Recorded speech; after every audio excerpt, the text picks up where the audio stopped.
welcome back to the Love to Mom podcast. I'm your host, Jerry, and I'm joined by my lucky in love mother, Christy. Was that off the fly or did you have that prepared? It was off the fly. Do you usually do it off the fly? No, but I forgot to do one, and then I realized halfway through the intro. That you forgot. Yeah. That's perfect. Well, you did a good job today. Well, thanks. Very nice. Yeah, as the title suggests, we are doing the hit 2011 film Crazy Stupid Love. This was your pick, obviously, because I don't I don't think I would pick anything like this. You were a baby. Yeah, that's Well, true. not a baby, but you were young. Yeah, I was not. I'm not 14 years old. No. You were 11. Yes. Yes. But yeah, this was your pick. So I guess, what made you think of it? Why'd you pick it? I think we may have talked a little bit about it last time, but that was like a month ago now. Well, and I don't even remember why I said I picked it. Oh. It was on my list. Okay. But Ryan Gosling, this is very timely. Ryan Gosling is busy doing press for Project Hail Mary, which I cannot wait to see. I'm very excited about it. I have a forever love for Steve Carell. I think those two were the main reason I saw it the first time through. Sure. And I didn't know Julianne Moore from very much. I know she's been in a lot of things, and Emma Stone, I like Emma Stone too. Oh yeah, she's great. She's wonderful, but Steve Carell and Ryan Gosling are just a treasure. Yes. They're treasures to me. And together, their chemistry and charisma is too much for the screen. Oh, it's yeah. too much. Oh, I love it. I do love, like, we're talking about Ryan Gosling, and, like, this is very early in his, like, career. Not that, like, I mean, he's been acting since he was a kid. But, like, in this era of Ryan Gosling, he was just hot guy, where it was, like, The Notebook, that came out in, like, 2008 or something. And this was right on the heels of it. And it's, like, very clear that, like, this is the kind of character archetype that Ryan Gosling plays. I think it's so funny now because he's gone on to do much, like, bigger and better things. Yes. To the point where, like, now I would say that he is, like, probably one of the best actors in Hollywood making mainstream movies. Like, everything I see him in, he's phenomenal in. Yeah. Even in really hokey, kind of silly roles like Ken from Barbie, or in something like The Fall Guy, which came out last year or the year before. A couple of years ago. That is a fantastic movie. Yeah. I forgot he was in that. That is a great one. I love it. Yeah. So he's really, really fantastic in everything. That, and I think we were just talking about this upstairs. So your dad and I watched it together. Jenna came in about a quarter of the way in and watched the rest of it, even though she pretended like she wasn't paying attention. I know she was. Ryan Gosling, I don't find him particularly attractive. Like, I mean, he's cute, but he's not like swoon-worthy. But that guy's charm, charisma, sense of humor, like there are very few people in Hollywood like him. He's really unique in that, like, you just have to love the guy. Oh, yeah. He's just so dang likable. Yeah. Even when he's being kind of a jerk, you still love him. I know. That's kind of like the thing that almost doesn't work for this movie for me. Is like a big source of tension later on. It's revealed, and probably the best reveal in this movie, that Emma Stone is Steve Carell's daughter. At first, I had totally forgotten that. At first, as I'm watching it, I'm like, oh, wait. Why is Emma Stone in this movie? That's why I'm like, why is this character so important? Why are we spending so much time with her? Like, maybe this is like a subversion of like gender things where she isn't just like a woman who falls in love with Ryan Gosling. She has like aspirations and whatever. And then when it's revealed that she's Steve Carell's daughter, it's like this big twist. And Steve Carell is like adamant that Ryan Gosling is like, you need to break up. And I'm like, why? You guys are like, you guys are pals. He's like really charming and sweet. Like, yeah, you kind of knew him when he was a womanizer, but he's like ready to settle down. And it's like, he's just a good guy. I don't know. Well, he wasn't a good guy. He was No. like the whole transformation of Steve Carell and him using his charm and everything to, you know, have a ton of one night stands with women and manipulate. Yeah. So you can see why as a dad, when you're looking at him as a friend, and now you're looking at him as a dad and he's dating your daughter, you could definitely see why you'd be like, what are your intentions? Yeah, I mean, I That's a understand. very different role. But I'm also like, it's Ryan Gosling. Oh, well, I mean, yeah, 100%. I love him. I love him too. But I don't know that I would have loved him dating my daughter if I knew all of that stuff about him. You know what I mean? Maybe. It's like she's going to get hurt. He's not in it for the long haul. All he has is one night stands. He does not have long committed relationships. So anyway, sorry. We're kind of jumping way in, but It's fine. It's fine. yeah. Yeah. But yeah, even though we did just spoil most of the movie in 3 minutes. Yeah, in the first few minutes. Hope you've seen it. Very quickly, we'll do a very quick summary. Yeah. The main character is kind of Steve Carell, and the movie starts and his wife Julianne Moore divorces him kind of on the spot. And so he starts going to bars, and Ryan Gosling is the super suave, hot, handsome boy. And he sees Steve Carell being very sad. So he decides to take him under his wing. Very similar to the movie Hitch. Where it's I thought about that too. I'm going to teach you how to get with ladies. And so hilarity ensues. That's pretty much just the crux of it, where teaches him how to be a super hot guy. Steve Carell is a super hot guy, and then he ruins everything in his life. So it's pretty awesome. He does. And then all of the other, I think the thing that I like about this is like it's not just them, obviously that they are the center of it, but then you're looking at Julianne Moore's character and oh shoot, what was Kevin Bacon's name? Oh, They said it 19 times in the David movie. Lindhagen. So you're looking at the dynamics of her in this. She had an affair or had slept with this guy, and that's what kind of started the whole thing. And so she's going through some midlife stuff. And then you've got the son who's in love with the babysitter, and you've got that. And then the babysitter's in love with Steve Carell, and you've got that. And it's like all of this. And then you've got Ryan Gosling out there with everyone, and Emma Stone with this guy she doesn't really like. But Josh so there's Groban. all of this interesting love. Like it's all of these love relationships, complicated relationships in different life phases, in different parts of relationships, beginnings, ends, unrequited.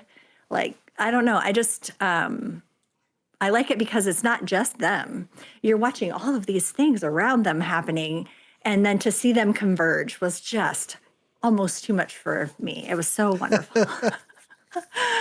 That scene,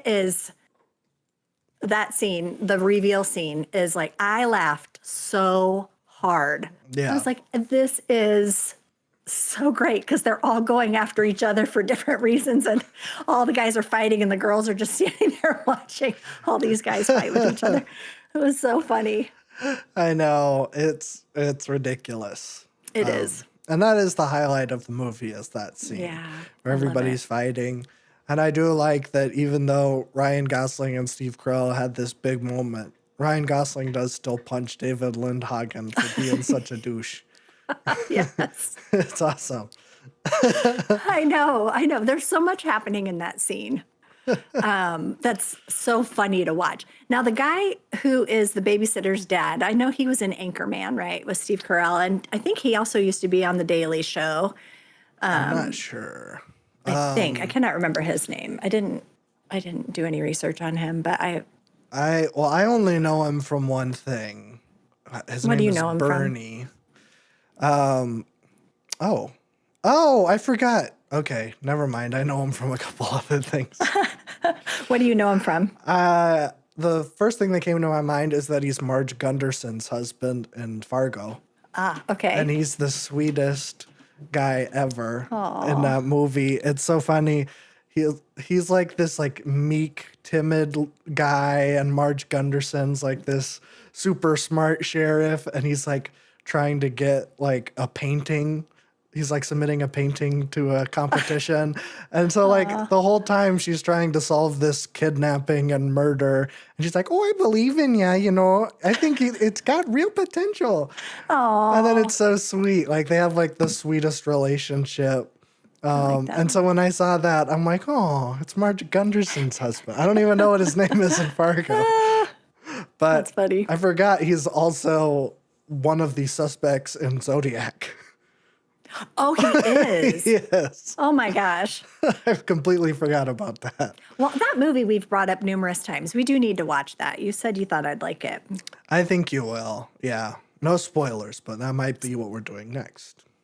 So, oh, okay. Was he in Anchorman? I think he played the sports guy in Anchorman. No, that's the guy from The Office. Oh, No, he's not Okay. in Anchorman. okay.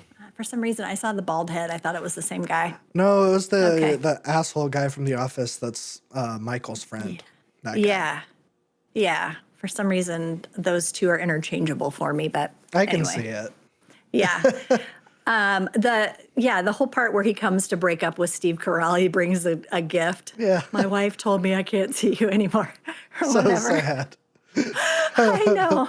Like how awkward. What an awkward situation. That does happen. Oh, though, yeah. You know, like you take custody of one or the other of the couple. You can't be friends with both of them because that causes problems. And poor Steve, like at that point, everybody's just dumping on the guy. Yeah, I will say that doesn't like totally make sense to me why they had to do like I understand like if one person like cheats on the other or does like this really bad thing. In fact, well, she does cheat on him. I don't understand why they're like, well, we chose her, even though yeah. she's like clearly in the wrong. If like Yeah. that's what you're going off of, feels weird.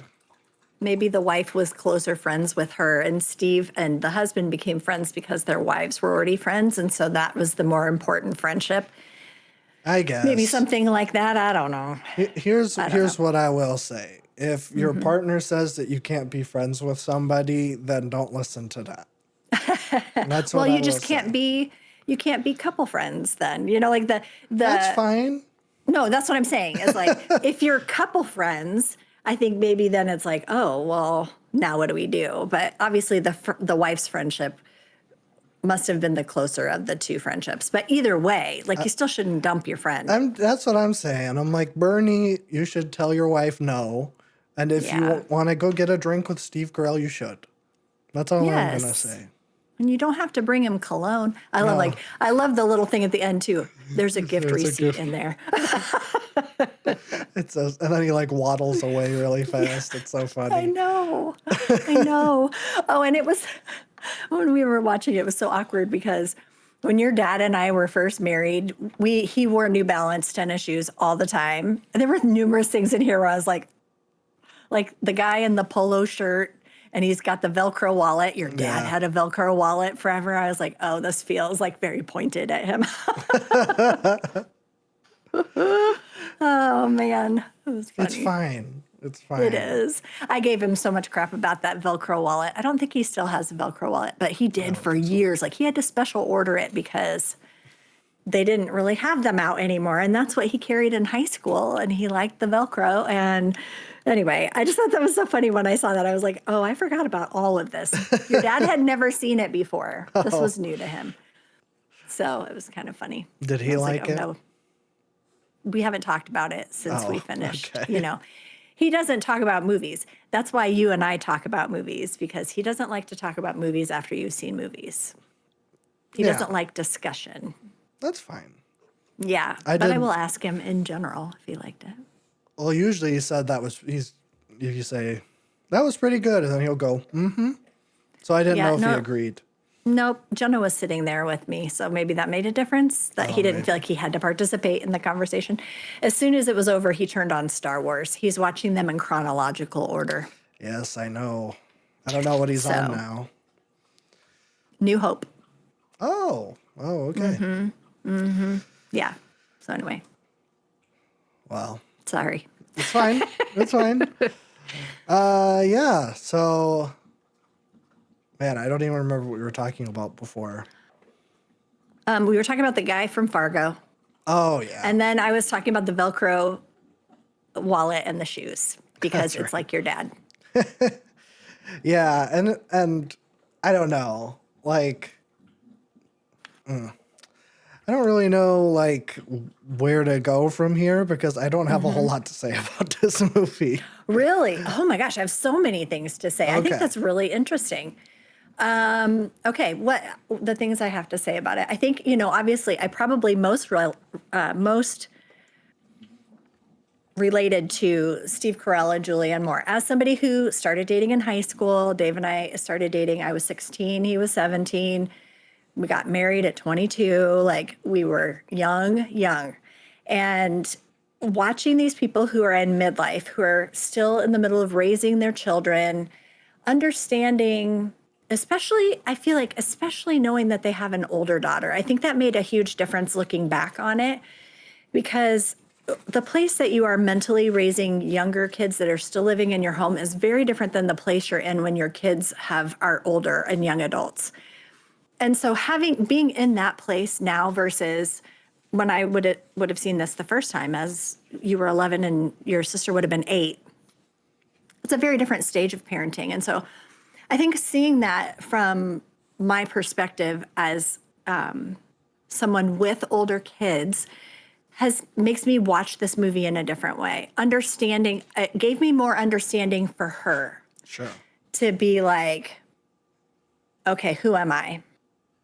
You can see she says at the beginning something about like a midlife crisis. Do women have midlife crises? Yeah. Crises?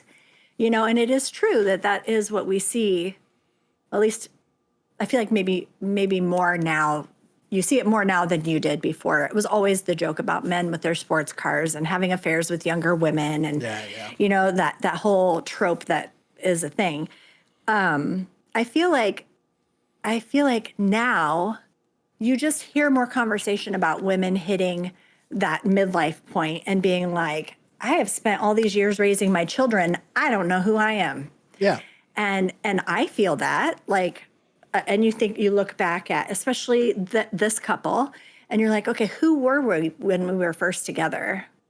And they're calling back to some of that. Often they're reminiscing about the beginning of their relationship. And you think about how much you change over decades of time, that you truly are not the same person you were when you married this person. Like, I look at your dad and I, we are very, very different people than who we were, 35 years ago. Mm-hmm. And so for me, watching her, make this mistake, think this is what she wants. It's not what she wants. He's hurt. I just found that whole thing, like him coming in the middle of the night and doing the yard, or like, I cried from that. Sorry, it makes me emotional. I cried from that scene through the rest, like the scene where they're on the phone with each other. Yeah. And she's helping him like with the water heater. I cried from that scene all the way through the rest of the movie. Yeah. And not like just like my eyes were getting teary. Like, I had tears down on my neck. Because it was those like little, I think about like he's pulling out of the driveway in the U-Haul. Yeah. And you have her on the edge of the screen and you're watching her she is watching him pull out of the driveway, and you can see like she doesn't want to hurt him. Like, that's not her goal, but also you can also just see like she seems so lost and he just seems crushed. Yeah. and she just seems lost. And that was a really poignant way of kind of centering her for a moment, to be like, all we're thinking about is Steve Carell, like, what does this feel like? But it was like that moment also kind of let us see, and the same thing with her with the water heater. It's like, it's complicated. It's just, marriage in midlife is complicated because you're different, because you haven't maybe attended to your relationship like you want to. Doesn't mean you don't love each other or whatever. And then you think about the ways that your life is intertwined after 35 years. She wouldn't necessarily know, the reason she's calling is because she doesn't know how to do the water heater. And I think about that. It's like, I have never changed a furnace filter. I wouldn't know what to do. I don't think that she was actually calling for instructions on the water heater. No, but that is like, okay, so a friend of mine, her husband passed away. And part of what their last days were together was him teaching her how to change the oil in the lawnmower. And him teaching her how to, like, there was something weird with their washer. And she's like, well, he's not here anymore. To help me figure out how to do this, I'm going to have to teach myself how to do this. So it's possible that part really stuck out to me because I've had these conversations with my friend. But also, like, when you've been together for so long, you each have your own things that you do. Yeah.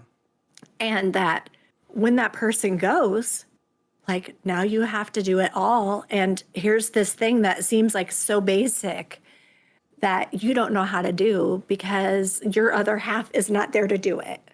And so, like, I understand that she's reaching out to him because she's trying to find a point of connection. But that point of connection is one that is really real. Like, there are so many things that I would not know how to do if your dad and I split up. Like, so I would imagine that is her daily life. That's why he's coming at night to do the yard. Yeah. Because she doesn't do it. She's never done it. So why would she do it? And he's like, I'm just going to care for her in this way. Like, how's she getting by without me? Mm-hmm.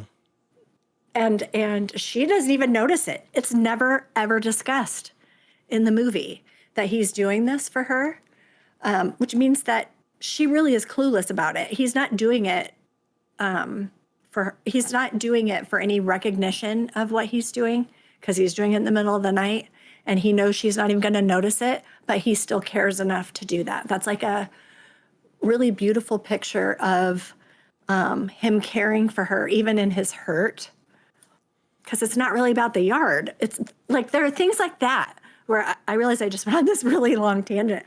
But like, those moments, that's why they make me emotional, is because, like, it's just that is life. That is your day-to-day life with someone. Yeah. And when that's gone, like, what do you do? I don't know. Watching him and his son playing baseball in the side lot of the apartment building. Yeah. Like, what we think of when we think of a dad having a catch with his son is not sitting in the parking lot of your apartment building. It's in the yard. It's in that yard that we saw him take care of. It's that idyllic, when you see it in a movie, that's what it's going to be, right? Yeah. And yet here we are in a parking lot in an apartment building, and it's like, yeah, this is real, I don't know. It was those things. It's not I liked the humor in it. I enjoyed all of that. What got me was those things in that particular relationship that just really touched nerves in me, that I thought was captured so well and is often not captured in movies. Long established relationships like that. Yeah, that's true. Yeah, I mean, I think that relationship is like the best part of this movie. Yeah. Or the best part of the script, really. Like the Ryan Gosling character glow up, it's fine, but like there's not a whole lot of depth to it necessarily. Yeah. And I think part of like I was like, why are we getting so much Emma Stone? Is also because like there wasn't a whole lot to her character either. She's just she wants to be a lawyer and she's Yeah. working hard at it. But then I'm like, why do we keep cutting back to her? Because she isn't doing as much. Because every single conversation between her and her friend is, hey, you should stop being with Josh Groban. Yeah. Well, and it's like, an example of her settling. Like, Yeah. I think, and her friend is making her aware of the fact that she's settling. Like, he's nice. That's why you're with him, is because he's nice, you know? And that's, I mean, I've seen people do that too, where it's like, I don't want to be alone. So I'm just going to stick with this guy. But you're right. Like almost the whole movie, you're like, what? I don't understand. Yeah. She has to come back at some point, but I don't know, you know. Yeah. And I will say that like, so we get like all that and then she kind of just disappears. Like we don't really see a lot of her character after that. Like once she like starts seeing Ryan Gosling, then it's very much the Ryan Gosling, Steve Carell, Julianne Moore show. Where it's like that's pretty much all the plot focuses on, which is fine, but it just kind of makes me wonder why we spent so much time with her in the beginning. But also, this is 2011. Like we're very much bouncing back from the rom-coms of the 90s and 2000s where it's just like pretty boy meet pretty girl, like The Notebook. Where we're bouncing back from that, we're trying to have a little bit more depth and a little bit, I guess, more characterization of the female characters. I'll say that. So it feels kind of like a reaction to that, and maybe the criticism that was levied against rom-coms of the previous era. I just don't think it necessarily works on a story perspective. Where it's like the script feels a little bit bloated with how many characters there are. Where it's like this movie could and maybe should have been just focusing on the Steve Carell, Ryan Gosling hitch. I guess that's what Hitch is. It's just that. And I think this movie, it takes a lot of big swings with also doing like the kid romance stuff, which honestly kind of made my skin crawl at that one moment in particular. Oh, man. Yes. Like, Yes. we're talking about that scene being fantastic where we reveal that that Emma Stone is Steve Carell's daughter. But like the whole lead up to that fight is that the babysitter takes a naked picture of herself for Steve Carell and is planning to give it to him.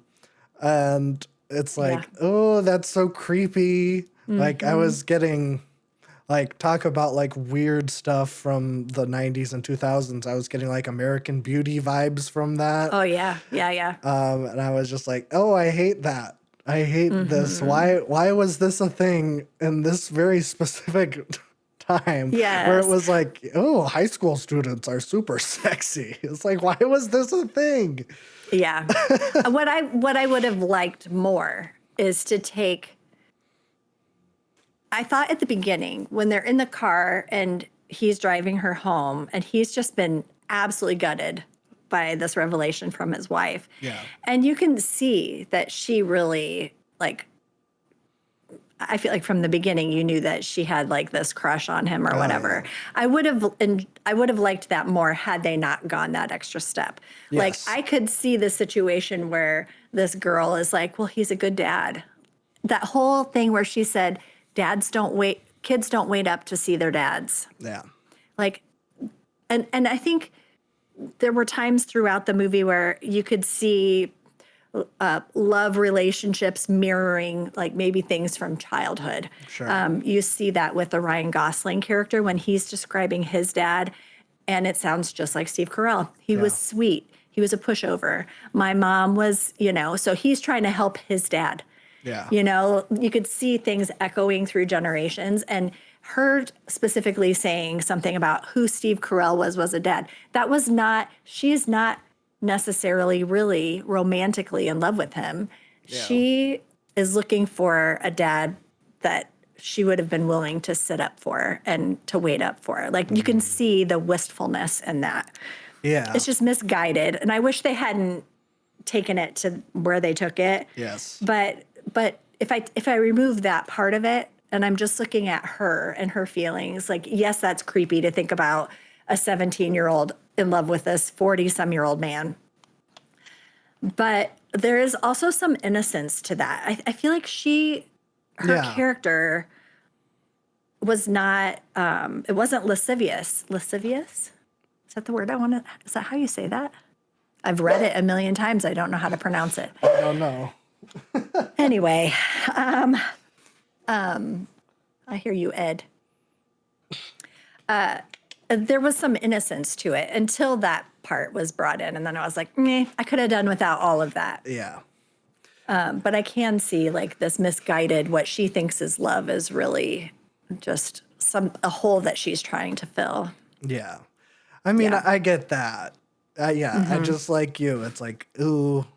Yeah. Because like that's bringing in like a way darker tone to this where it's like, whoa, like this isn't a movie about like that kind of like sexual assault. It's like, ooh, like that brings it down to like too human a level where like the dad gets really upset because he thinks that Steve Carell is like grooming his daughter. It like takes a really weird turn. Yeah. Yes, that's right. I don't think this movie necessarily needed that. There's even, I agree. Like, for some reason, and I don't really know why the movie is like dead set on this, but it's like everybody in the movie hates Steve Carell. And like everyone's always talking about him, where it's like at his office, everybody thinks he has cancer and they're all talking about him constantly to the point that when he tells his boss that it's just a divorce, the boss announces it to everybody and everybody already knows. And then we get to like the student teacher conferences and then we hear people being like, oh, well, he's a ladies' man. He's really, I'm like, how does everybody know everything about Steve Carell all the time? I don't know. I mean, that is how it works. Oh, wait a minute. I'm thinking about that. That is how it works. If you have kids in school, parents talk.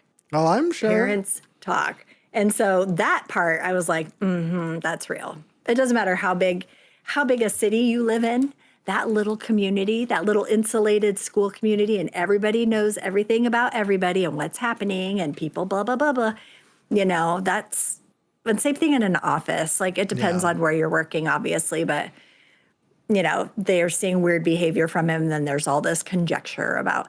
So I would imagine it's not just about him. I would imagine everybody knows everything about everyone in both of those settings. That's probably true, but it just felt weird to me while I was watching it. I'm like, what's going on? Steve Carell's not the most interesting guy in this movie. But if you had someone who was a frumpy dad who all of a sudden is like glammed up, hanging out in the bar every night, and somebody sees him at the bar, and then, of course, that's where it starts. Blah, blah, blah, blah, blah. Everybody's talking.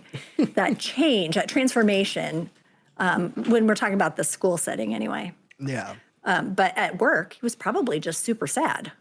Oh, sure. I mean, you could see why if somebody's wife had an affair and you're just sad at work and people are like, is he dying? What's going on? What is happening? But yes, there is a point where I'm like, you feel so bad for him. Oh, yeah. And then as you get further in the movie, you're like, stop being a jerk, man. I know. I don't know. It's messy. It's just messy. It is messy, but life is messy too. Like there are times when you're being the one that's being crapped on, and there's a time when you're being the crapper. That's also life. Yeah, that's true. I think it is funny. Like I was getting shades of Little Miss Sunshine in this. Maybe it's just because Steve Carell is sad the whole time in both movies. Yeah. But I love Steve Carell. He's great. He's great in both of those movies. It's kind of sad. I feel like you don't see him in a whole lot anymore. Oh, well, he is in a new series right now on HBO Max, where and it looks amazing. It's by the same person that did Ted Lasso and Okay. and Shrinking, where he's a college professor. He's like the center of this Oh, TV limited series that looks real. Rooster. It's called Rooster. that sounds good. I mean, it looks amazing. It looks like an ensemble cast again, and like it's going to be good. I love Steve Carell so much. Me too. Yeah, I mean, if it's by the Shrinking people and the Ted Lasso people, I'm all about it. Those are two of my favorite shows. So it looks like it has a lot of heart, and it's also funny, and like both of those. You'll have to check it out. I haven't started it yet, but my plan is to watch it because I like everybody involved. Sure. Yeah, no, it looks good. I'm seeing good stuff online. There's only a couple episodes out right now, but Oh, well, I'll wait till it's all out then. yeah, it just started on the 8th of March. Okay. Oh, yeah. Okay. Yeah, I feel like you don't see him as much in big movies. He did that Galaxy, I don't remember what that was, on Netflix. There was a series on Netflix where he's Space Force. Yeah, and I never watched that one. That seemed not my jam. But I don't know. He's just so dang likable. Yes. I like him. Yeah. He's one of my favorite people on talk shows too. Like, Oh, sure. He does a great talk show appearance, as you can imagine. He's just fantastic. Did you catch all the nods to The Office in this movie? I don't know if I did. Two that I know of. Okay. One is when you look at Julianne. So Julianne Moore's at her desk and her nameplate is there. Yeah. And she is the assistant to the, I can't remember, vice president or something. Yeah, I think that's it. Yeah. And so they were like, well, somebody had said something about like, that's a nod to the assistant to the regional manager. Oh. The fact that it was written up that way or whatever that is. I could see that. Instead of saying assistant regional manager, it was assistant to, and that's what her nameplate said. And then the other one was Ryan Gosling was eating Sbarro pizza, and Michael Scott says it's the best pizza, something, and it was Sbarro. Those two were not. Yeah. He specifically, Ryan Gosling was specifically naming Sbarro. He Do you did. want some Sbarro? Yeah. I thought that was kind of weird. Yeah, that's. But I didn't make a note of it at the time. But yeah, that makes sense. No, I saw it in some of the trivia online. I was like, oh yeah, that was kind of weird that you mentioned it. One of the other things that I saw that was kind of funny was that scene where Ryan Gosling and Emma Stone are doing the Dirty Dancing lift. Yes. Mm-hmm. Okay, so Emma Stone didn't know she was afraid of heights or had an issue with people lifting her. And so they did the first take and she like lost her mind and was screaming, and they ended up having to use a body double. But they kept her screams. But the reason was when she was a kid, she was a gymnast and she fell off the bars and broke both of her arms. Oh, wow. And so she had some like childhood trauma she was not aware was even an issue until he got her up in the air and she just like lost her mind. Oh, wow. I thought, oh my gosh, like breaking both of your arms? Yeah, that's crazy. That's crazy. That was crazy. I did notice that. I'm like, this is shot really weird. Yeah. Where it's like we're in like a different room and they're shooting Yes. it like across the pool. And I'm like, this isn't how you would shoot this normally. But now I know that makes sense. Yeah. I can't remember. Ryan Gosling had a quote about it. It's something about her being in a possum of, I can't remember. It was some animal. He said she was like an animal of some sort because she just like had this moment of panic and freaked out, and everyone was just shocked. And she was surprised because she didn't realize she would have that kind of reaction. Wow. Yeah, I thought that was kind of interesting. Yeah. There was another one where, oh shoot, there was something where Julianne Moore and Emma Stone, one of them went on that show, like Finding Your Roots, and they found out they were related. I think it was those two. I'm going to have to double check this, that those two were related. And then, was it Kevin Bacon? There were two people in this cast that were related. Oh, like distantly related, which was crazy to me. I was like, what a bizarre situation I here. mean, I could kind of Kevin see. Kevin Bacon and Ryan Gosling are distant cousins. Oh, okay. And then let me find this real quick here because I was like, shoot, sorry. I really thought it would be easy for me to find very quickly, but maybe. Oh, it was Marissa Tomei and Julianne Moore. Really? Yeah, it said that Marissa Tomei went on Finding Your Roots, and she has, they share DNA. So, like, it may be very distantly related, but I was like, well, that's kind of interesting. You have two people in this movie that are Yeah. distantly related in some way. That's Anyway, interesting. That's like the Matthew McConaughey, Woody Harrelson thing. are they related?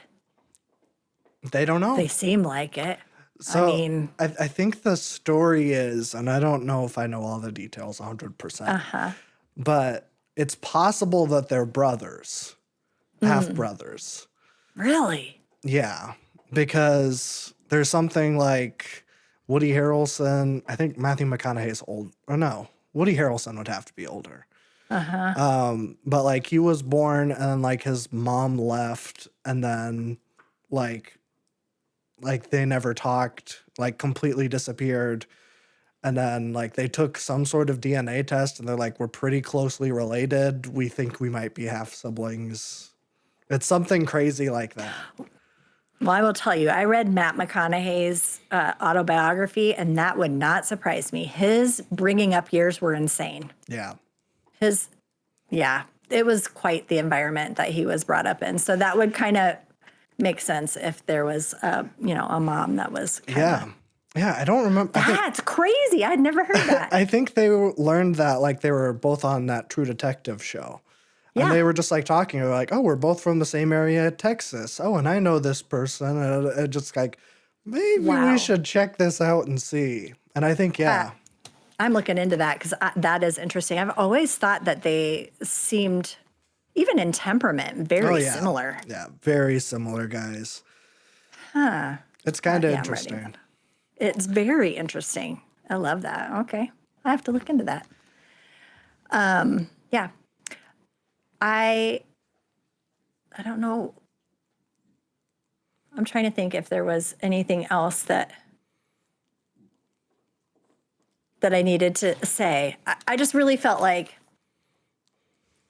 the humor, I was, you can't help but compare it to Hitch. It's like, okay, Hitch, this definitely has more depth to it, I think, you know. Yes. Yeah.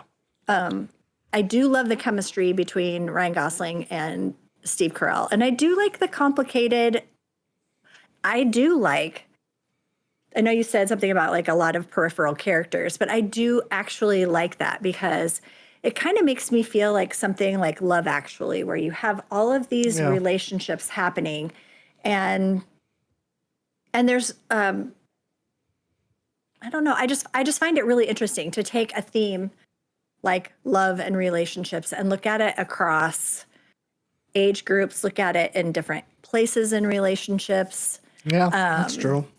Like I really enjoy that. Like kind of like an anthology where you've got all these little stories happening, yet they're all tangentially related to each other.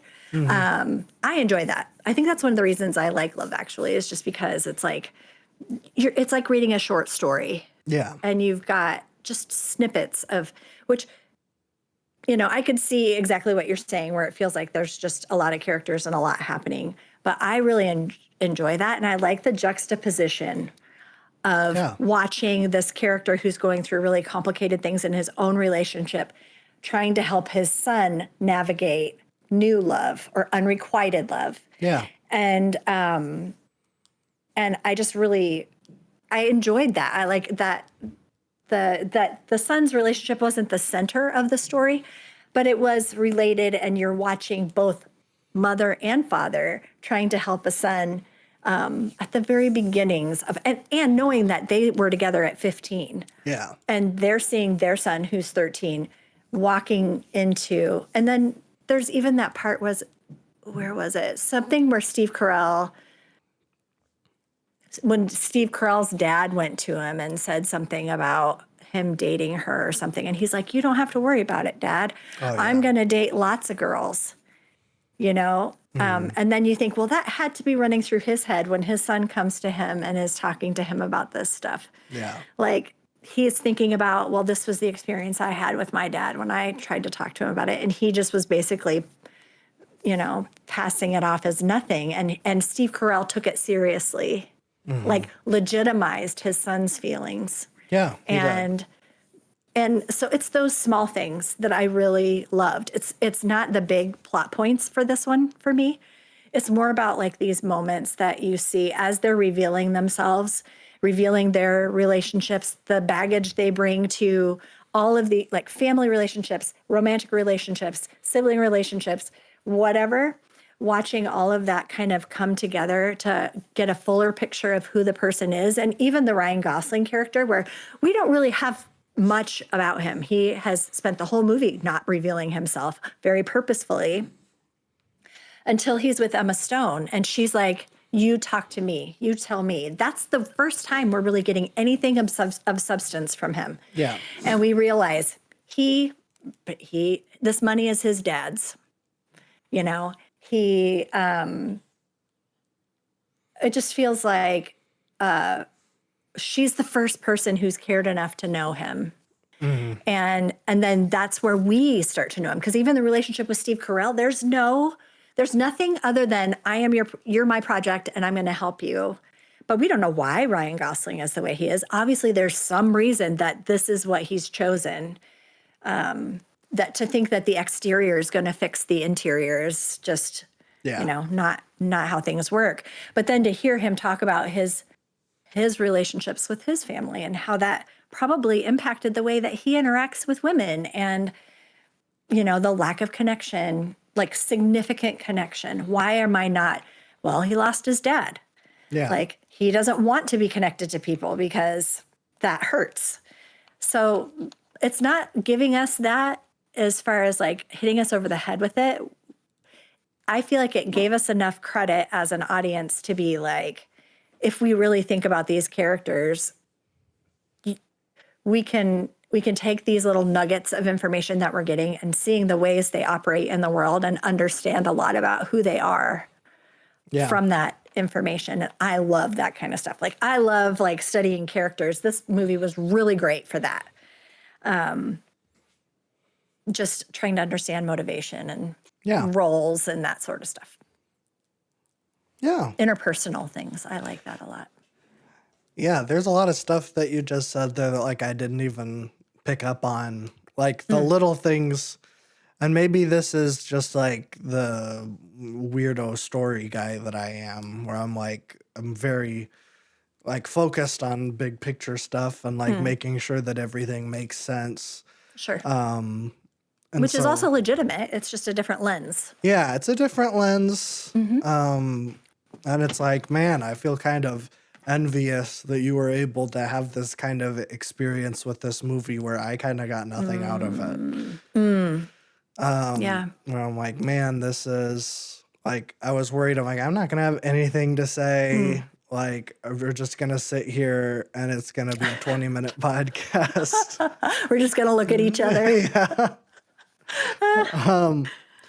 But yeah, like, I think that, I mean, your points are very valid. And I think maybe it's just the point I'm at in my life being vastly different than the one that you're in.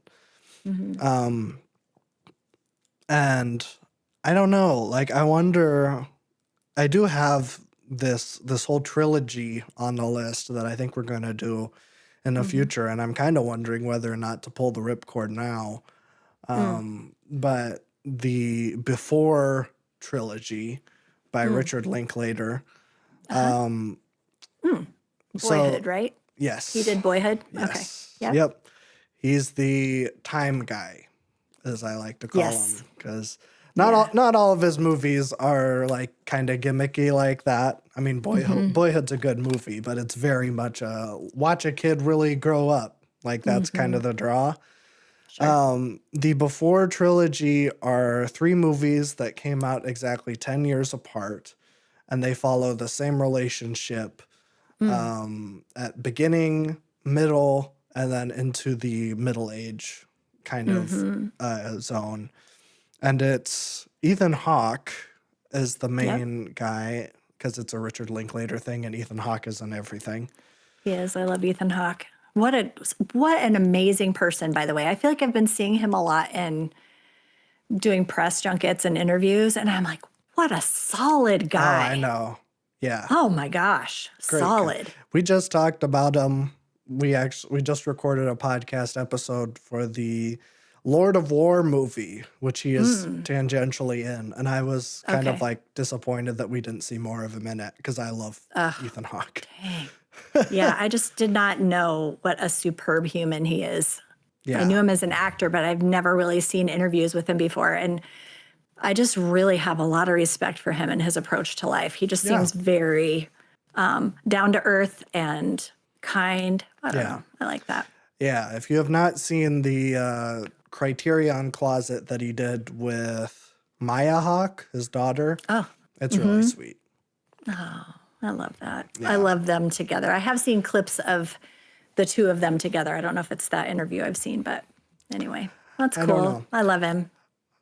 But yeah, this trilogy is very like highly regarded as being like one of the best depictions of a romantic relationship through the years. Yeah. And it was like obviously kind of based on their real experiences and how their relationships changed as they got older. It's a cool project. Yeah, that does sound good. And I've never seen any of them. What? You haven't? No, I actually, let me reach over and get it for you. I actually have the Criterion release. Oh, yes, you do. The whole trilogy right there. Oh, my goodness. Am I going to be able to find this anywhere? Do you know? Yeah, I think they're all on, well, it looks like you can rent it at least. Okay. I thought that I saw one of them on Amazon, so I don't know. Okay. But I'll see. We might do that because I think it would be kind of nice to pair the two movies. Well, I mean, a lot of movies. But, you know, I think it would be good. I think they're all kind of summer movies because it does look summery. It's before sunrise, before sunset, and before midnight. Okay. So we might do that. With maybe your picks in between just so that, well, actually, I don't know. I don't know if we're going to need to remember things. I know. In between movies, and I don't know. Yeah. How long? Are they long? I don't think so. Okay. First one is a 101 minutes. Oh, okay. Second, they're 9 years apart, not 10 years apart. Oh. My bad. Right. 1995, 2004, and 2013. Wow. So yeah, the fact that he plays with time in that way is very interesting. That's such a commitment. Yeah, I know he's currently working on like kind of I don't know if it's a sequel to Boyhood, but it was announced like right after Boyhood came out, and he's like, I'm working on one that's gonna take 20 years. Oh wow. And I'm like, you're gonna die. I mean, oh my goodness. Wow. That is such a commitment. I know. Yeah, he's 65 right now. Oh my goodness. He would be in his 85? Yeah. What? It was when Boyhood came out, which was like 10 years ago. Oh, got you. So I guess he would be in his 70s. Yeah. It's still, it's impressive. That's very impressive. Very, very impressive. I have a quick question for you. Okay. When you're watching this movie, so I'm thinking back to back to our movie again real quick. Yeah. I'm thinking back to the first time I watched it. I don't remember crying like I did today. I am one, and it's obviously because I'm like really relating to the idea of looking back and being nostalgic for what was and that kind of stuff.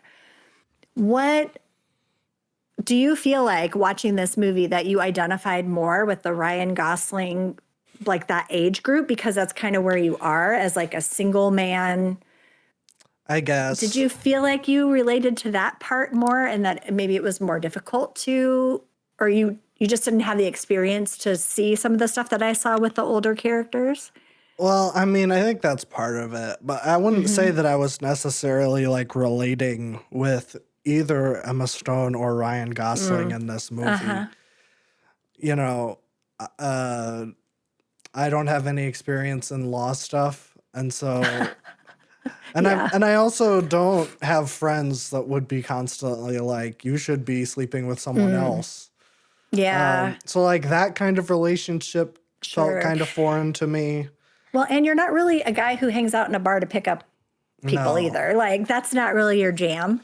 no, So I just didn't know, like beginning of career, maybe that particular stage in life is one that would resonate more, like looking for love, sorts of just the emotional part of that yeah. for relationships. I don't know. I mean, there's some, but not really. I mean, I Yeah. identified more with like the Steve Carell and Julianne Moore Okay. stuff Yeah. than I did the Ryan Gosling because Sure. I'm not a trust fund kid. No. And No, you're and I'm not. not dating Josh Groban, unfortunately. No, you're not. And you're also like, yeah, you're just not a schmoozer in that way. Like No, you're not going to go to a bar and pick up. no. Yeah. That's not my jam. Not your jam. But yeah, I don't know. Yeah, I feel like you're usually, the reason I'm asking is because I feel like you're usually very in tune with that sort of stuff. Yeah. But also like, but then I also think about the fact like, okay, so 10, 15 years ago, whenever it was 14 years ago that I saw this, I was very close. I mean, I was actually closer to the age of these characters than I am now. Yeah. But I think it's the life stage that really got me on this one is like you have a child that's a young adult and, becoming an empty nester does transform it like really makes you have to look at yourself, look at your relationship. And so I think, at that point in my life, that was not my circumstances, Yeah. and so that's maybe more of maybe it's less about age and more about like where I was, like life stages, maybe. That could be. Yeah. I don't know. It was just an interesting thing to think like I've seen this movie before. I didn't remember much about it, but I know I didn't cry like that. Yeah. And like I could not hold it in. I was like crying. And then it's embarrassing because I'm sitting next to your dad. I've got tears. I'm trying not to like draw attention to myself. Jenna's over on the couch. And I'm like, why am I reacting like this to this movie? I don't know. It really got me. I was looking at, did you look at all at the directors? There's 2 directors on this. I haven't. No. Okay, there are 2 directors, and these 2 directors have collaborated as producers a ton. They did I Love You, Philip Morris, which I have never seen, Oh. but they both they wrote that one. I think they co-wrote. Let me find my notes here because I was like, this is interesting. Oh. I've never seen co-directors before. Have you ever seen co-directors before? The Coen brothers. Okay, other than that? The Wachowskis. Okay. I'm like, I just don't know that I've ever. So they were producers on This Is Us, the TV show, which I'm like, okay, that makes sense to me. I can see common vibes. There's funny, there's heartwarming, like all of the things that go with that. And then they both co-wrote I Love You, Philip Morris. And then they co-produced Cats and Dogs, Oh. which is so funny. But anyway, all of that to say, like they've been working together for a long time. And then the writer of this movie was Dan Fogelman. And Dan Fogelman wrote Cars, Cars 2, Tangled, Bolt, Oh. and also This Is Us. Huh. Yeah, so I thought that was interesting too. Like all of these, and Tangled is one of my favorite, and Bolt. Oh my gosh, I love Bolt and Tangled. Those are 2 of my favorite animated movies. So that like thrilled me, and that the humor in this makes sense. knowing that that's the same writer. Like I could definitely see a through line in the humor of that. Yeah. And then I can also see like the heartwarming nature that you would see in This Is Us. Sure. So, some of those heartstring sorts of moments. So I just found that interesting that these all three of these people then went on to work on This Is Us together. Yeah. The two directors and the writer. And that was like a 6 or 7 year series. So it was around for a long time. They worked together for quite a long time. And then the other thing I noticed about this movie, and I don't know if you noticed it, but did you happen to notice the score and the music in this one? No, I didn't. Okay. There were numerous times where I was like, I'm trying to think of where that song was playing. It was at the very end. The soundtrack was kind of crazy, though. I did Was notice it? that, yeah. There was like a Okay. Danger Mouse song on it, which Danger Mouse did the Crazy song with CeeLo Green. Oh, okay. That's interesting. Yeah. Okay. He does a bunch of other stuff. He's like a weird producer. And I'm like, oh, that's weird that it like came up in the subtitles. It was like Danger Mouse and blanks something. And like, oh, that seems like a weird pull for Crazy Stupid Love. Yeah, that is interesting. So, so the one of the awards that they won, and they weren't nominated for Oscars. I think Ryan Gosling was nominated for a Golden Globe, but he didn't win. But one of the awards they did win was a BMI award for music. Oh, okay. Let me see. The BMI Film and TV Awards. Okay, so it won for Best Score. And so I looked up the music guy because I was like, well, what's the story on this? His name is Nick Urata. Uh-huh. And he scored Paddington. Oh, And he also scored I Love You, Philip Morris. interesting. So again, they worked together. And then the Lemony Snicket series with Neil Patrick Harris, he also scored that. But he was in a band. Let me see. Let me find it. I don't know. Devachka? I don't know. Oh, I don't know. It's a band who won a Grammy nomination for the soundtrack to Little Miss Sunshine. Oh, okay. And they played some songs on that, I guess. Anyway, he has scored more than 25 films, so he's been pretty active in that arena. But he's a musician himself, which I thought was interesting. But the song that they played when he brought her back to his apartment, Ryan Gosling, like there were moments like that where it's like, oh, the music. And then at the end, like that song was perfect. I don't even know who sang that song, but I really liked it. And then at the end, when there was like this song that was playing where you were seeing I know. It was when Jessica gave, which I also didn't love this part, that Jessica gave the kid the pictures. That was weird. Didn't love that. But whatever.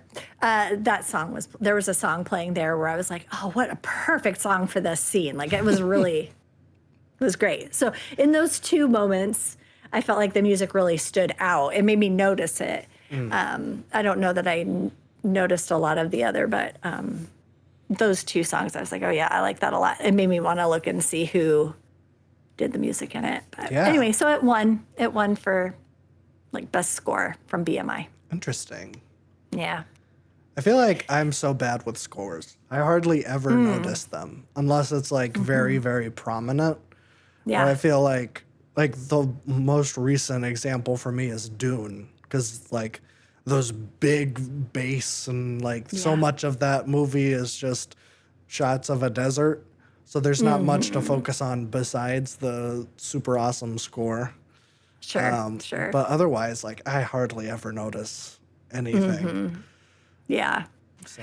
Yeah, I think the other thing that I noticed was the way that they lit Jessica, that character. She always there was a real innocence about her, and I do feel like some of that is the lighting that they chose to use for her, and her frailty. She seemed kind of frail, like really when she was walking away from this, I cannot remember the son's name now. That's going to drive me nuts. I need to find it. Do you remember? Richie? Robbie. Robbie. I was Yeah, close. Robbie. You were very close. That scene where she gives him the pictures and she's walking away and there's like she's sunlit and the like, wisps of hair. And like those wisps of hair feel very innocent. And I feel like we see those wisps of hair often. Yes. And just the way she's lit gives her a real innocence, which I think was really good. She's not, I think that's the one thing that kind of, had they chosen to take her more the direction of the character that she had gone to talk to, Yeah. it would have been especially creepy. Yes. But this girl looks young and frail and innocent. There's something about her. And I appreciated the way they chose to cast her. This did win a bunch of casting awards too. Oh, sure. But I don't know. There were just little things that I noticed in the way that they're portraying this girl. She and Emma Stone are only 3 days apart from each other as far as age goes. Oh, I could see that. And it's like, okay, so there were definitely choices that they made to make her seem younger than she actually was and more innocent. She was also number 3 on the season that she was on America's Next Top Model, which, Oh, wow. holy crap, if you have not seen that documentary, that's insane. America's Next Top Model. There's a documentary. Holy smokes. Yes, you will hate Tyra Banks forever. Okay. What? Oh my gosh. I watched a few seasons of it and I had been seeing it on Netflix. Like they were promoting the heck out of it. And then I started seeing stuff like interviews with other people who were on it. And I was like, this is crazy. Yeah. It is nuts. Nuts. Anyway, the person that played Jessica was number 3 finalist. And she is a beautiful girl. Yeah. Actually, now I think they have come out as non-binary, so they prefer they them and changed their name to Leo. But anyway, they were number 3 on America's Next Top Model this season that they were on. So That's kind of crazy. I know, and I really liked the kid. I thought the kid was really good. Robbie.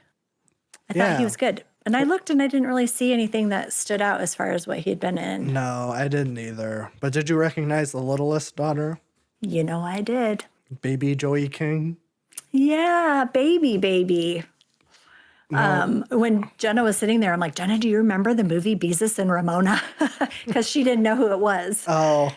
I'm like, she played Ramona in Beezus and Ramona. She's like, I just remember Selena Gomez. Yes, Like, that that feels fair. right. I don't remember Anyway. that movie at all. Oh, it's a good one. It's cute. I know Joey King she's in those kissing booth movies on Netflix.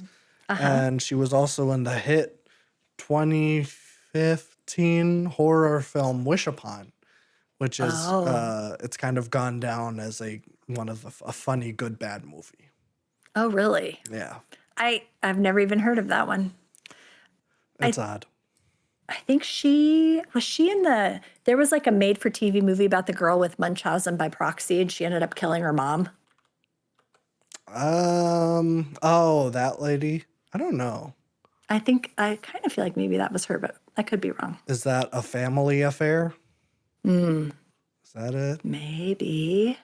No, I don't think that's it. It's not? I don't think so. I don't know. She's been in Maybe a whole that bunch wasn't of her. things. Yeah. Ramona and Beezus is the one that stood out to me. Oh, okay. Man, she's in a ton of stuff. Mm-hmm. I didn't realize. I feel like I hear her name all the time. I just can't really think of anything. Is it mostly like younger things? It's kind of interesting. There's like a bunch of stuff from the early 2010s when she's like a little kid. Mm-hmm. And then there's like kind of a break, and then it picks up again like in late 2010s when she's like an adult now. That's when she's like in like the first Kissing Booth movie came out in 2018, and that was like the first big thing she'd done in a while. Okay. Interesting. Yeah, she pretty much just looked cute the whole time.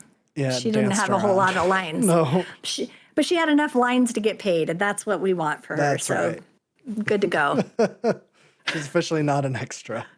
Yes, that's right. She looks cute. I loved watching her doing it was probably Just Dance or something on the yeah. Wii or whatever. That was I fun. don't know if she was even playing a game. I think there was just a music video on. You and think she then- was just dancing? Yeah, because like she just runs up to the TV and starts dancing. That's true. It made me think of Just Dance because I remember doing that with you guys around that time. Yeah, that's true. Yeah. Man. So are you thinking that that's what we'll do? Is this trilogy? I think. What do you think? Yeah. Okay. Unless you really want to do Zodiac. I can do either one. I really am fine. Well, let me think about my schedule. Yeah. What do you want? Do you want to watch a romance or do you want to watch a mystery thriller? Okay, I think I have a library conference to go to Okay. where I'm going to be out of town. I'm actually going to be up with you. We're going to have to schedule a time to go out for dinner while I'm up there. Yeah. Oh, okay. We're going to have to work out some logistics. We'll have a conversation about it. My conference is April 1st, 2nd, 3rd. Oh, okay. That's So coming we'll up work that out. soon. But so That's like next week as of us recording this. it is? Yeah. It is? Yeah. It's next Wednesday. Not Not this one, but the next one. Yeah. Right. So that's what I was, yeah. So we're going to be this week, these 2 weeks are going to be busy. Okay. I think probably too busy to watch 3. Oh, well, we wouldn't do the whole trilogy. We would just start Just with the do one first at a time? Okay. Yeah, we could do that. Okay. Okay. Yeah. Let's do that. So we're going to watch the first one. Yeah. I thought you were before- wanting to watch all 3. Oh, no. That's what I'm saying. We're probably going to do 3 in a row of like, those are my picks. I see. I got you. So Okay. here's We a also need to couple- do, It's very cute. oh. What's the girl's name? Julie Delpy. Okay. I don't know Yeah, if I've seen her before. I don't know if I've seen her in anything else besides clips of this movie. I feel like the only thing I've seen her in are like bit parts, but I recognize her face because she reminds me of someone else. Yeah, let me see if there's anything that I recognize her from. Oh. Okay, she's in one movie that I recognize, but I guarantee you've never seen it. Oh, scary? Is it scary? No, it's an art movie. Oh, A Polish art movie that I saw. oh, I don't Yeah, really no, I recognize her from. Apparently, she's in the Okay. Avengers, but I don't remember Oh. who she plays. Yeah. Well, she was in the Three Musketeers in '93. that's it. That's it. Yep. I've watched that a million times. Okay. It's one of your dad's favorite movies. I like Oliver Platt. Oliver Platt, Charlie Sheen, Kiefer Sutherland, Tim Curry. Oh, okay. It's got Rebecca De Mornay. Yeah, that's a Good good cast. people in it. It's a good cast. It's a good movie. Have you ever seen it? Maybe a long time ago. I don't really remember it. That's pretty good. I don't know. Would there be things to talk about? Maybe not. I don't know. But it is very entertaining. I think you would enjoy it. There's some good, funny stuff in there. I Okay. don't know. Tim Curry is a fantastic villain, Oh, sure. as you can imagine. Oh, yeah. Man. Yeah. Yeah, that's what I know her from. She played, I feel like she was like would it be a handmaiden? I don't know what they would call a person who like helps someone who's a royal. I think that's it. Is that right? I think so. Okay. I think that's what she played. It was not a very big part, Oh, okay. but I do remember her from that. Yeah, I don't. It's like the Before trilogy, and then it's 2 Days in Paris, An American Werewolf in An American Werewolf in Paris, actually, not London. Ooh. Nope. And then Three Colors White. That's the one that Oh. I recognize. The Three Colors I was going to trilogy. say. Yeah, I've heard you talk about that one. Yeah, I spent like 10 minutes learning to pronounce the director's name because he's Polish. And I still can do it. You can. Let's hear it. Krzysztof Cieślowski. Ooh, look at you go. If you Wow. look up how it's spelled, you would be amazed that it's pronounced that way. Wow. Okay. It took me a Did you very do long like time. a recording of it where you just listen to it over and over and over again? Yeah. Sometimes you have to do that. I mean, yeah, there's like 3 consonants, vowel, 3 consonants, Oh vowel. So boy. I'm like, Yep. how do you even? Yeah, Yeah. I think I watched the whole trilogy for one episode of the Boy Time podcast, Wow. That's a commitment. which I regret because I don't think I really understood what was going on in any of them. Oh. Oh, really? Yeah, I couldn't tell you much about what happens in any of those Oh. movies. So Uh-huh. I'm due for a rewatch, but apparently she's in white. Oh. It's 3 colors, red, white, and blue for the colors of the French flag. Right. Right. Are the plots intertwined? Or Kind no? of. Okay. I didn't know if they were like standalones. They're mostly standalones. You can watch blue and white. It doesn't matter which order, but red should be last because red ties them all together. Okay. That's a little. Were they made around the same time? Mm-hmm. It wasn't something like what we've got with Linklater where we're spreading things out. Okay. No. 3 colors. Blue came out in 93, then white in 94, and then red also in 94. Like they were made okay. back to back to back. Gotcha. Okay. That's good. Yeah. I remember them being very sad in general. They were very sad movies. I wouldn't want to rewatch it then. I don't really Do you like remember. watching sad movies? I don't remember what happens. I just remember, I think Blue was sad, obviously. Okay. That one was just really depressing. And then White was like a legal drama, I think. And then Red was like, I think there was like an affair or something. No, this is a lady who loses her memory. I don't remember. I need to Okay. rewatch them. But we aren't Yeah. going to do them on this show because I don't Okay. want to do That's that. good. We'll do this trilogy. And Yeah, this'll we'll be do fun. this one. Yeah. I'm looking forward to it. This is Me like too. when people talk about like best trilogies, this is the film bros answer. This is the best trilogy of all time. Okay. I'm looking forward to it. Never seen any of them. I don't really even know what the plot's about. I just know the synopsis that they take place 9 years apart and it's about a relationship. Okay. So we'll see. We'll start with It'll the be first fun. one. The first one is Before Sunrise, Thank you. 1995. Oh, I was 1 year out of college. That might be about the age of the characters. Oh, really? That's fun. Might Okay. be. Oh, actually, yeah. He's a student. He's a college student. Oh, perfect. So there you Well, go. that's fun. All right. That sounds great. I'm looking forward to it. Yeah. That'll be fun. So that'll just. How many stars would you give Crazy Stupid Love? What are you deciding on that? I gave it 3 stars. 3 stars.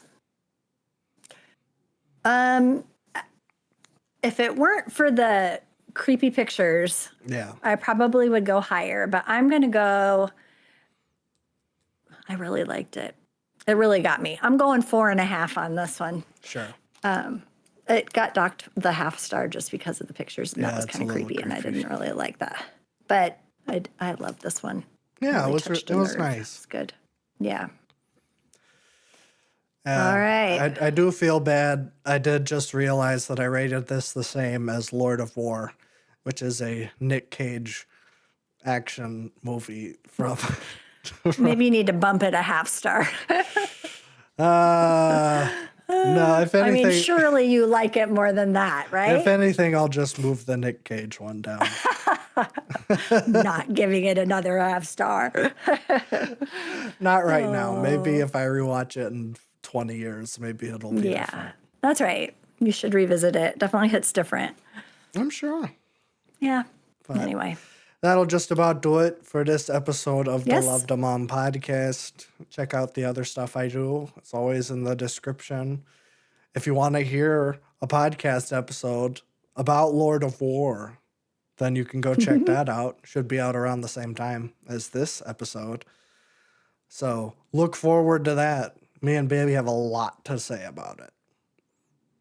Oh, you guys watched it together. Yes. Well, separately, but together. Yes. Yeah. That's how Okay. we do our podcast episodes these days. We both Yeah. watch a Who movie. who picked it? He did. Okay. And I was kind of surprised that he did because it looked like, I mean, it was a Nick Cage movie from 2005. And I'm like, you don't know what, like, this is the biggest gamble you've ever rolled. A Nick Cage movie from the 2000s could either be something phenomenal or the worst movie you've ever seen. Yep. That's right. Are you Unfortunately, watching Moons? Sorry, go ahead. oh, well, I was going to say, unfortunately, it was right in the middle of the road. Oh, it was. Well, there- obviously you gave it 3. Yeah, there wasn't a whole lot, like, I was, like, getting ready, like, kind of the same thing, where I'm like, there's nothing, like, and then, like, the last 10 minutes really, like, oh, okay, this movie is trying to say something, but But they waited till the very end to say something. kind of, yeah. Yeah. Because it's about an arms dealer who's, like, selling to, like, dictators and terrorists, like, just trying to make a buck. And it's very schlocky. But at the end, it actually is like, there's like this kind of twist. Who cares? Sometimes, do you ever have the moment like that where you're like, you're talking and you're like, nobody even cares a little bit about what you're saying? Well, especially if they haven't seen it. Although that's what this is too. Like if they haven't watched the movie, they're going to sit and listen to us talk about it for an No. hour.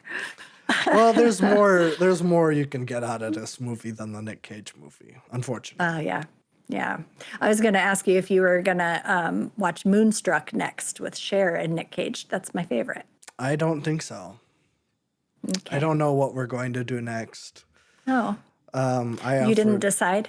You don't decide at the end? No, we keep it a surprise. Oh, okay. Got you. I did. I was like, we should do Long Legs because they're going to be in town in May, and I want to watch Quigley with them, which of course has Oz Perkins in it, and Gary Busey turns into a dog, and I'm like, what would be funnier if you saw Long Legs before Quigley or after Quigley? And I think it would be funnier if you saw Long Legs before Quigley. So you're like, wow, that was really messed up and a crazy movie. And then you watch a movie where the director is interacting with Gary Busey, who's a little dog, a little Pomeranian. Oh, my gosh. So I'm going to try to lobby to rewatch Long Legs. Sure. Sure. So that might be next, but I don't know. Okay. I don't know. It'll be fun. I always listen. So even if I haven't watched the movie, I listen. Nice. Well, you're going to love our conversation of Lord of War. I'm sure it'll be very interesting. Now that I've had a sneak peek, I can hardly wait I know. to hear you talk about a mediocre movie. I know. Aren't you excited? So excited. It's your insights that I enjoy. I'm glad. We mostly just bash Jared Leto Oh, because he's in it, unfortunately. I see. And we did. Gotcha. We are kind of confused, and I don't know how aware you are of Jared Leto, but I would like to bring the conversation over here because we're both confused as to why Hollywood keeps giving him roles. Didn't he win an Oscar for Dallas Buyers Club? I don't care. I think he did. That's probably It's why. possible. I'm just He's like, an Oscar winner. man, he was like just the lead in the new Tron movie. I'm like, why? Like he was in Morbius. I'm like, who keeps giving Jared Leto leading roles? Nobody likes him. Except Yeah, for I mean, my I aunt. know that people don't like him. And I don't know the reason why he's not liked. Like, I don't feel like I know enough about him to even know why people don't like him. I just know that he was in Dallas Buyers Club with Matthew McConaughey, and that I think he won the Oscar for it. I think he did. I know he won an Oscar. I don't know if it was for that. But he's just creepy. He's a creepy dude. Like, well, frankly, I'll never forgive him for playing the Joker like that. But, but on set, like he's a method actor, and he was like mailing like animal organs to his co-stars What? and like Oh, being, no. like bad weird You can't do vibes. that. Yeah, he was just like being really creepy. And like now there's like an entourage of people that are like always around. Like there's like talks of him being like a cult leader. It's like weird stuff with Jared Leto. I haven't heard any of this. And he I was am just out of the loop. And he was just the lead in a Disney movie. What movie? Tron. Oh, Tron's a Disney movie? Yeah. I didn't know that. Yeah. I didn't see it. Did you see it? No. Yeah, me either. I haven't. I think I saw the second Tron movie, the one with the Daft Punk score when it came out, but that was 13 some years ago, and I don't remember anything about it. I watched the original Tron with Jeff Bridges when I was in 4th grade Oh, sure. at school, and we watched it at school. And I just remember sitting there watching it going, this is the dumbest thing I've ever seen. It doesn't even make sense. I don't like this. And it was like supposed to be the celebration for the end of the school year or something. And we're watching Tron, and I'm like, this is dumb. This is the worst celebration ever. You weren't blown I away hated by it. the special effects? No, I hated it. I hated every minute of it. I couldn't figure out what was happening. Yeah, I just remember hating it. Nobody likes that movie. Okay, well, good. I'm glad I'm not alone in that. No, it's kind of crazy that like Disney has tried now 3 times to make Tron a thing. Like I think they wanted the second one to like start off its own like Marvel universe. So this is a big Tron franchise, but I don't think anyone cares, and they keep trying to do it. Right. Why would they keep doing it? And the last one, they're like, I know what will save the franchise. Jared Leto. Like, why? Sure. Man, Sure. I don't know. They just want an excuse to use special effects. That's fine. That's fine. I'm confused. This is, Yeah. I think I said in that podcast, I'm like, this is the biggest mystery, the most interesting mystery to me. Like, I don't care about aliens or Bigfoot or any of these other mysteries. My biggest mystery is why is Jared Leto still getting leading roles in Hollywood? Oh. Doesn't make any sense. Especially if he's a jerk. Who wants to work with him? I don't know. He's like doing weird crap. I wouldn't want to. He's always like that. It's just, and then that was something that Babby did bring up too, where because he's also the lead singer for Bring Me to the Horizon or whatever.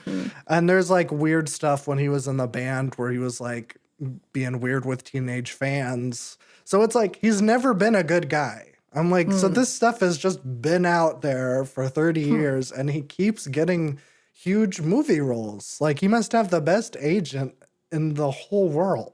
Yeah. It's like he's Teflon and nothing sticks. I don't know. I knew that there had been conversation about him, but I just hadn't heard any of the specifics of it. So Yeah. I don't know. If anyone has any insights for me, I would really like share them. if he has like blackmail on Bob Iger or something, and that's why he keeps getting Disney. I don't know. Please let me know all of your rumors and town gossip in the comments because I am interested. I'm all about the slander. Me too. Yes. That's funny. So that's it. Yeah. Provide me some tips and check out my other stuff if you would like. Yes, that sounds good to me. I don't have anything else to plug. Oh, Not a thing. really? Not one thing? Well, are you trying to cue me in and I'm being clueless? Okay. Yeah, I do have something to plug. Oh. Go support your local library and call your mom. Goodbye, everybody. Bye.